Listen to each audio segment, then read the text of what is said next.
Welcome to the Cambridge Tech Podcast, talking all things technology from the heart of the UK's tech capital.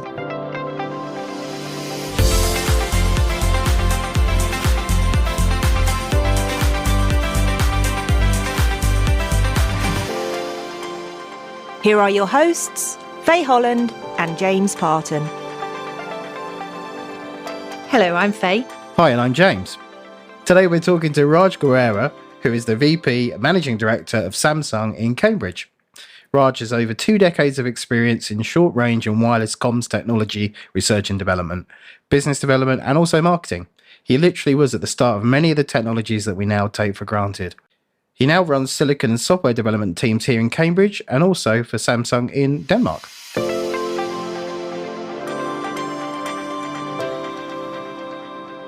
So Raj, welcome to Cambridge Tech Podcast. You've been at Samsung now for 10 years, a role that I believe came about because you were part of the team that helped sell CSR's handset business to Samsung in a deal that, and I love this bit, was worth 310 million for its 310 staff. So let's start with a little bit of a background about your career and the companies that you've worked for that have taken you to Samsung. Sure. Well, firstly, Faye, thanks for having me. It's great to be here. Yeah, I've had an interesting time in Cambridge. So I first moved to Cambridge in the mid-90s and joined what was a tech consultancy at the time called Symbionics, working on this quaint technology called Wireless LAN. Mm-hmm. And a lot's changed since then, obviously, and this technology's really taken off. But I remember back in the day, we were trying to get data rates of 1 and 2 megabits per second, and the term Wi-Fi had not even been coined then. So you can see quite a lot of changes have happened in the interim, and the technology's gone from strength to strength. And it's really good to see the part that Cambridge has played in that, and Symbionics was one of the founding companies to invest in wireless technology. So that was a really good start. I suppose looking back at my career, I've also been in large companies, as I am now, but also in startups. I've worked for a couple of tech consultancies. And I suppose over the years, I've seen, particularly in the semiconductor space, quite a lot of consolidation, quite a lot of M&A. So I've been on the teams both acquiring companies and being acquired as well. And that's really how I ended up in Samsung. So being acquired from the team from CSR back in 2012 was an interesting transition, going from a British listed company to a big Korean conglomerate. Quite a cultural shift, quite a technical shift. But a lot of things remain the same in terms of the team coming across, the focus area on wireless connectivity. That's really been the main focus over the past 10 years. And how were those acquisitions? Do you think they were different 10 years ago to what they are now? I think acquisitions come in waves. So I think there's definitely a trend of a wave of acquisitions, and it becomes a bit of a trend, and then there's a quiet period. So there is a bit, I guess, of flock mentality when companies start acquiring and go on acquisition sprees. If I think of how those deals have panned out, not all are successful, not all live up to their expectations. So it's definitely something where there's a skill to picking the winners, but also a skill to integrate and get the best out of what you're acquiring as well. And because companies don't often do acquisitions, is not something you can do again and again and perfect. You kind of have to nail it on the first or second time to really get the benefit from it. What a career in terms of 20 years. You've been at the beginning of an industry to the point now where we can't live without wireless connectivity in our daily lives. Everything comes to a halt if we can't connect to the internet. You know, our homes, our cars, our personal lives. What have been some of the kind of highlights, lowlights through those 20 years of the development of mobile and wireless? Well, it has been interesting from the initial period when there was, frankly, a lot of skepticism about whether you need short-range wireless. And I think in my career, I remember 2 big periods of skepticism. Firstly, when I was working on wireless LAN, and in the mid-90s, the way you would add wireless LAN to something was to plug in a PCMIA card, which was a big credit card size thing you put in the side of your laptop, and that would give you very slow wireless connectivity. So a lot of the conversations we were having were, why would I not just plug Ethernet in? This thing called Ethernet works really well. And so we discussed mobility. Hey, maybe you want to move your laptop around. Oh, that's easy. I just unplugged my cable and plugged the other one in. But slowly people got used to the idea that actually it is quite liberating to be able to walk around. I think some applications, so for example, we had customers who had handheld units in warehouses, so they had mobile staff who physically could not be tethered, and they became early adopters and put up with the slow data rate and the poor power consumption as we perfected the technology. So that the laptop skepticism was overcome. The next wave of skepticism was putting Wi-Fi into a phone. And I remember many a discussion with some large phone manufacturers about why you would possibly want to put Wi-Fi in a phone. This was all pre-smartphone era. So obviously a big part of feature phones was the cellular modem and cellular coverage. So why would you need this other wireless technology in there as well? And of course, the smartphone era has really proven that you can't get enough data into your device and out of your device. So the more ways and the faster bit rates you have to do that, so much the better. I think that's the challenging thing with, I guess, the business case for new generations of network technology is you've got to come up with the applications that might fill that bandwidth. But I think it's been proven over the last 10, 15 years that if you give people bandwidth, they'll fill it up. Who would have imagined things like Netflix? And I remember being involved with mobile video in the early days when you're trying to download a video clip over GPRS or something like that. And now your expectation is instant streaming to Netflix. And that will just continue, I'm sure. Yeah, absolutely. So there's still no sign of the end of the appetite for faster and faster data rates. The other challenges we face are delivering that at lower and lower power consumptions. So battery life needs to be extended as long as possible. Some of the other challenges, interoperability.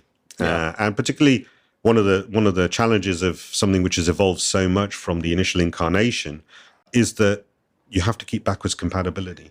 If you're talking wireless devices, you're going to talk to a lot of old devices. Yeah. And so even though you might have the really fast modes of operation, you need to support and fall back to slower modes when needed to talk to older devices. And that's a whole set of challenges because some of these older devices are not in production now. Some of them have software bugs in, particularly a lot of devices we've sold into China. There's a lot of non-interoperable devices in China where they simply don't comply to the spec. Yeah. But they're widely propagated. So you can't say, hey, your end's wrong, please fix that. You have to accommodate that in our implementation and work around that. I mean, I think an observation is like one of the things that the industry got right was the standardization element.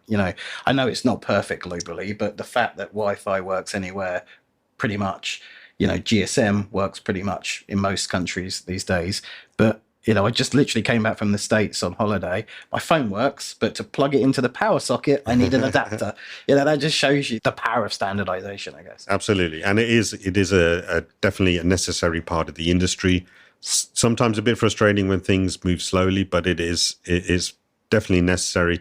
There's something also satisfying about, collecting all technical peers together and pitching ideas for the new standard and then voting on them and debating them. So there's a bit of meritocracy there, although inevitably it also gets mixed in with a bit of politics, which is also intriguing as well when companies trying to work together to push their version of the new standard through. That's also an interesting dynamic. So it's not purely a technical exercise. And you've always been heavily involved in standards development and associations and those types of things. I take it that you need to do that for your job, but is it also something that you believe you should be doing? Well, I was more hands-on in my early part of my career, so attending some of the Wi-Fi meetings, which were predominantly in the US. So as a young engineer, that was a great excuse to travel regularly and go to some nice meetings and meet people from different countries, different companies, and actually keeping in touch with some of them who've now gone on to very successful careers in those companies. So it is very satisfying to see how, as well as the industry's grown, the technology's grown, but some of the people have grown as well. Is there anything in the history of your career to date that didn't work out so well? Well, I remember I worked on 3G technology in the early 2000s, and we had this inevitable debate about what's it going to be used for. And again, this was before social media, before smartphones. So I remember a lot of fuss was made about video calling. So the big marketing push why you need 3G is that you can then make video calls. And of course, this use case didn't really take off. People were like, I can just talk with my voice. I don't need to have this video interface. And so some of the marketing kind of changed. But that was really the killer use case, which didn't turn out to be a killer use case, except it did come back later with FaceTime and WhatsApp video calling. So maybe it was a use case ahead of its time. Maybe people just needed it to be packaged differently, or maybe you just needed time to kind of get used to the idea and get hooked on it. So for me, that's quite an interesting kind of failure, but also it came good in the end. And in the end, ultimately, 3G technology wasn't too held back by it. Yeah, I think you're right. So much of it isn't necessarily the technology, it's the marketing, and also the carriers' pricing models and other things that just put friction in front of the user. Yeah. Whereas when you get something like WhatsApp or FaceTime and it's free and you've got your social network, it suddenly makes sense. Yeah, absolutely. And the other interesting thing, I suppose, looking at wireless and communication technologies is the network effect, so-called Metcalfe's law. So the value of it increases the more the network grows, and the more nodes there are, the more people you can talk to. So in the early days, it's often difficult to get over that initial hurdle to get enough early adopters to make it worthwhile. It's the classic, why would I buy a phone? I've got no one to ring. Absolutely. Yeah. So a lot of the things that you're working on at Samsung are obviously going to be confidential and IP related, but what you're doing is involved in so many different types of devices. Can you just give us a little bit of an overview of the types of work that you do? Sure. So my team, both here and in Denmark, basically work on Bluetooth and Wi-Fi. Both of those technologies are growing and expanding and adding new features and new modes. As I mentioned, increasing the data rate of Wi-Fi is one of the key things, but also increasing the efficiency of it. That means now we've got so much Wi-Fi densely packed, we need it to operate reliably, even if there are a lot of nodes. With Bluetooth, some of the new modes coming along are for higher data throughput. We've also had low energy modes, so-called LE technology been introduced, and a key part of that is LE audio, so being able to use Bluetooth Low Energy for audio links. Looking further forward, some of the advances are to do with ranging, so being able to tell how far the other device is from you and also in which direction it is. So we basically focus on the kind of nuts and bolts of these communication technologies. So that's the digital hardware part of it as well as the software. And I guess another interesting aspect of our industry is that even though Samsung's predominantly a hardware company and it's a semiconductor company, there's a huge software content, and that's typical of every semiconductor company now. So every time you have a hardware design, you need a lot of software to breathe life into it. Some functions are now controllable by software. So in our chips, we have a lot of different processors intercommunicating. So each of those needs embedded firmware, and a lot of the work we do is to stabilize that software. So getting the hardware done and fabricated and samples back is only the first part of the story. Then there's a long road of successive software releases and optimizations. Generally, these days, the hardware is very programmable, very configurable. So you can configure it in a lot of different ways for performance power trade-offs, for example. And so then perfecting those algorithms in software to do that control is quite time-consuming, quite test-intensive. Another big focus we've had with that testing load in mind is automation of testing. So the more we can automate some of that activity, because that frees up people, right, to do kind of higher value work. So test automation is a key skill. And then once you've got that, you can then test very easily and very frequently. So for example, if someone is submitting a new line of code into our code base, it only gets into there once it's been through a rigorous set of tests. So the so-called continuous integration model is quite widely adopted now, but requires a certain scale and investment. Right. So we have a lot of shielded chambers in our offices with hardware inside them, which automatically get run. So every time someone submits code, or even overnight or over the weekend, we run a whole battery of tests and auto-analyze the results. And that'll quickly tell us, for example, if there's been a regression or if there's been some other issue in the software, and we can quickly get back to a working state. So it contrasts with the way we used to do things, well in the past, where we used to have an integration phase of bringing everyone's components together, and then you'd find they don't quite fit and you have to change things and redefine interfaces. So very much the model now, because the timescales are so short, is to do that continuously.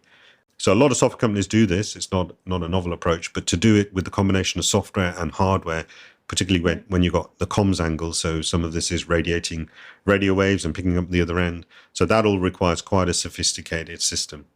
But have you been affected by the kind of disruption in global supply chains that's been happening recently? Yeah, as a wider company, for sure, that's been an issue in terms of getting the materials to fabricate. In terms of an R&D side, not so much. Okay. So from the development side, a lot of what we use is some hardware components, but it's relatively small volume. We have a lot of compute facility, so thankfully that was all supplied and in place. So that's all on premise kind of stuff. All on premises, so we can do things like the complex simulations of hardware. Yeah. Are those facilities for the use of Samsung engineers, or do you also work with third-party developers in terms of like encouraging them to develop for the platform and those kinds of things? So for our areas, because it's very much the nuts and bolts, it's very much in-house and for the Samsung group. We do collaborate with other Samsung offices, so in the US, in India, in Korea and China. So it's very much a global team working on this connectivity technology. And we kind of touched on it in some of the conversation, but am I right to think that the real growth opportunity in these areas are going to be things like machine-to-machine IoT, smart home, all of these kind of new applications that are quite emergent right now? Yeah, so definitely the diversity of devices has gone up. I would say smartphones and tablets are still the main area in terms of volume, in terms of value. So, and that still drives a lot of innovation. But from wearables to smart home to all sorts of devices, TVs, white goods, now connectivity is so easy to integrate, so affordable, and so useful, back to that network effect. I think we have seen it, the widespread adoption of it. So now I think it is quite ubiquitous, which is very good. Throws up another set of challenges, so things like the interoperability and legacy challenge, as well as the efficiency in quite crowded spaces. But they're all good challenge for us to solve.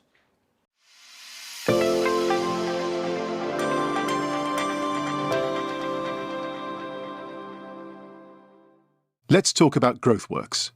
It's the fully funded program that's supporting the leaders of ambitious growth businesses to scale and double their profits and productivity. If you're looking to take your business to the next step, GrowthWorks will support you to plan bigger, scale faster, and stay ahead of the game so you can deliver on both your financial and market share targets. Exclusively for businesses across Cambridgeshire and Peterborough, GrowthWorks is here to help you. Get started and arrange a call with them on www.growthworks.uk.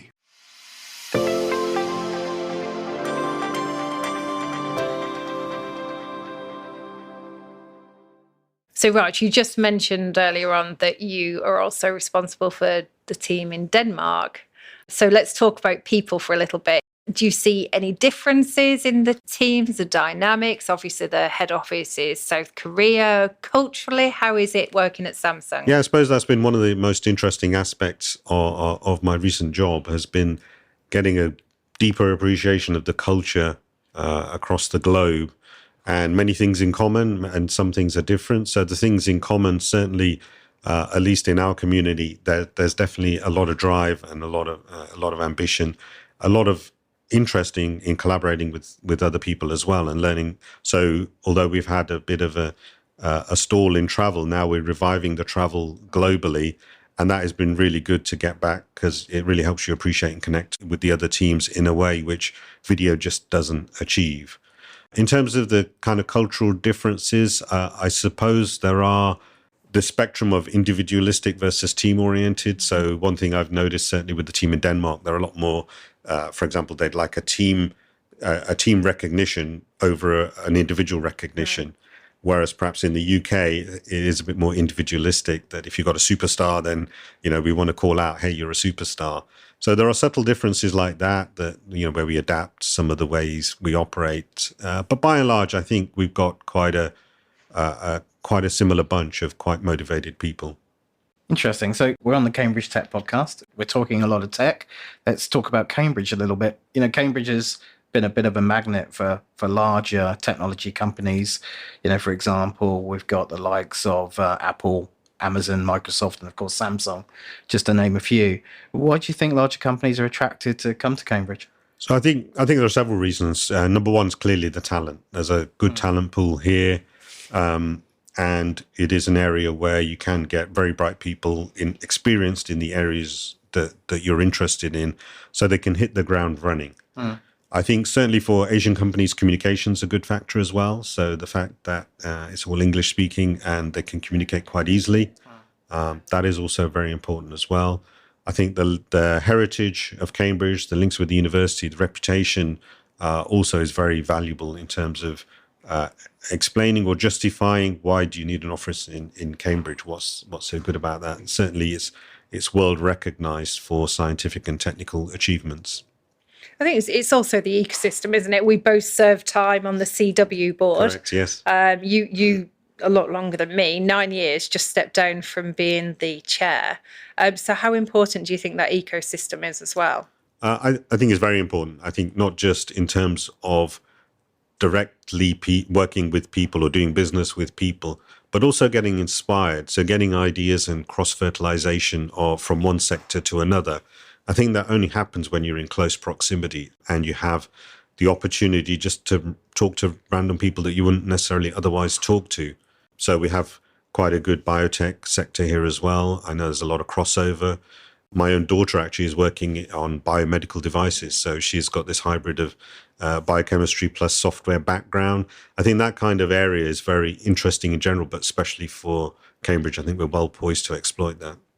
So I believe that Samsung just celebrated its 10th anniversary in Cambridge. Did you do anything special for that? Yeah, we had quite a good party. So first of all, we had a drinks reception at the Computing Museum. So I thought it was quite fitting we'd go around, and now we're talking about history, see some of the old technology. And it was really great to see some of our older employees say, hey, I worked on this and this has got my software. The products are in museums now. Okay. So, and it was just a reminder of how fast our industry has evolved. It's not really that long ago that we started this stuff, and look at what we've achieved. So that, looking back, I thought was quite poignant as we hit the decade. 10 years in the history of Samsung is not that long. Actually, it's quite an established company, but it has changed a lot in 10 years, and we've changed a lot as well, and we've achieved a lot. We also had a black tie dinner. We had some guests over from Korea. We had some executives, and then some of us flew over to Aalborg and did the repeat there. So in Aalborg, actually, we chose to have it in an art museum. So I think that was also quite fitting that we're not just creating technology and science. There's a kind of artistic flair to some of the things we create as well. And I think that is quite important, not to lose that appreciation of a thing of beauty, which could be, a bit of code or hardware design. That also is a beautiful thing.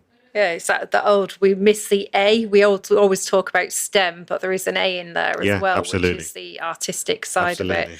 So talking about artistic side and part of your overall engagement, I love the fact that you roll your sleeves up and get involved, and the Diwali photo that you posted, I just thought was absolutely cracking.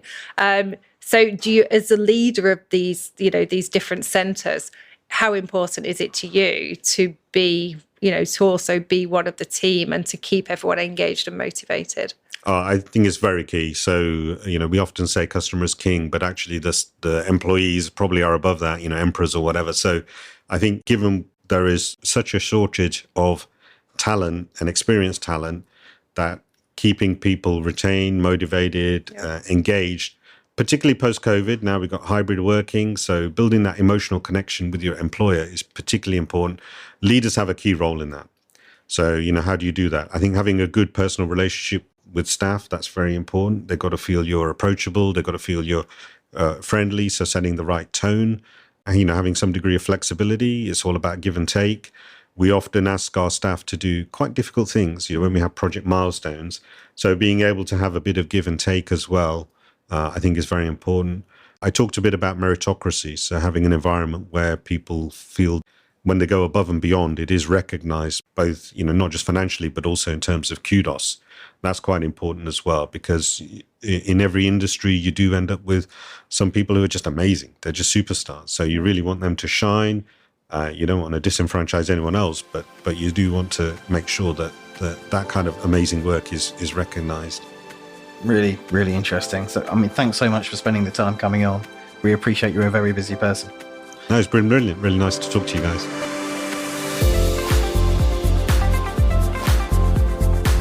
Today's show was produced by Carl Homer of Cambridge TV and supported by our media partner, Business Weekly. The Cambridge Tech Podcast is available on all major podcast platforms and on cambridgetechpodcast.com. If you've enjoyed this podcast, please give it a 5-star review. It will really help others discover the show.